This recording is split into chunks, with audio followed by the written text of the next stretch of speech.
பணி விலகலுக்கு 3 மாதங்கள் முன்பு தெரிவிக்க வேண்டும். எந்த விலக்கும் கிடையாது. மனித தன்மை கிடையவே கிடையாது. கொள்கை மாத்திரமே. No exceptions, no humanity, just policy.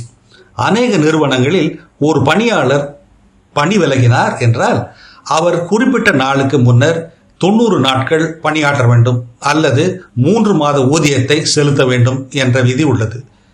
பெற்றவருக்கு அறுவை சிகிச்சையா? அது காத்திருக்கலாம். பிள்ளைக்கு அவசர மருத்துவ சிகிச்சை தேவையா? அதுவும் காத்திருக்கலாம். மரணமா? ஐயோ, அதற்கு விலக்கு இல்லை. எப்பொழுது இந்த கொள்கை அந்த இடத்திலிருந்து யோசிக்கும் அடிப்படை நோக்கில் ஆரம்பிக்கும் என்ற கேள்வியை நாம் பெரும்பாலும் தவிர்த்து விடுகிறோம். வாழ்க்கையில் 90 நாள் அதிகமாகிக் கொள்ளும் தெரிவு இல்லை. வியாதி சொல்லிக் கொண்டு வருவதில்லை. நிறுவனங்களின் கையளிப்பு நேரத்தை ஹேண்ட் ஓவர் டைம்லைன்ஸ் கணக்கிட்டு குடும்பத்தில் அவசர நிலை ஏற்படுவதில்லை. வேறு எங்காவது இருக்க வேண்டிய சூழலில் நிறுவனத்தின் அமைப்பு அனுமதிக்காததால் உள்ளமுடைந்தவர்களை நான் பார்க்கிறேன். கொள்கைதான், பாலிசி இஸ் பாலிசி என்று கூறப்படுவதால் துயரம், மன அழுத்தம், மருத்துவ பிரச்சனைகளோடு பணிபுரியும் மக்களையும் பார்த்திருக்கிறேன். இது மனித தன்மையா அல்லது நான் இயல்பாக கூடாதவற்றை எளிமையாக இயல்பாக்கி விடுகிறோமோ என்று வியந்துள்ளேன். பணி அமர்த்துவரின் இடத்திலிருந்து வர்த்தக சமூக நடைபெற கையளிப்பு ஹேண்ட் ஓவர் எவ்வளவு முக்கியம் என்பதை புரிந்து கொள்கிறேன்.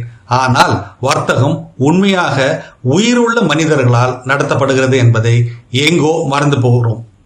பொறுப்பை தட்டி கழிப்பதற்காக அல்ல, எங்கோ ஓரிடத்தில் அவர்கள் அவசியமாக இருந்தே ஆக வேண்டும் என்ற நிலையில்தான் மனிதர்கள் செல்ல நினைக்கிறார்கள்.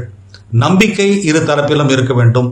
பணியாளர் தன் நேரத்தை, ஆற்றலை, விசுவாசத்தை நிறுவனத்திற்காக செலவிடுகிறார் என்றால் அவர்கள் வெளியேற வேண்டிய கட்டாயம் வரும்பொழுது அவர்கள் நிலையிலிருந்து யோசித்து பார்க்க வேண்டும்.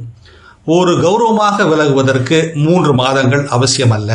ஒரு நல்ல கொள்கை, குட் பாலிசி, விலக்குகளுக்கு இடம் கொண்டதாக இருக்க வேண்டும். உண்மையாக சொல்ல வேண்டும் என்றால், கடவுள் தடை செய்யாவிட்டால், எனக்கு ஏதாவது நடந்தால் எந்த நிறுவனமும் என் குடும்பத்தின் பின்னால் வரப்போவதில்லை. 90 நாள் வேலைக்காக என்னிடம் இருந்து பறித்த பணத்தை என் குடும்பத்திற்கு கொடுக்க போவதும் இல்லை. டி சாக்ஷி இப்படி கூறுகிறார். இது போன்ற சிந்தனைகளை தவறவிடாதிருக்க தமிழ் பூமர் அபிஷியல் சேனலை சப்ஸ்கிரைப் செய்யுங்கள்.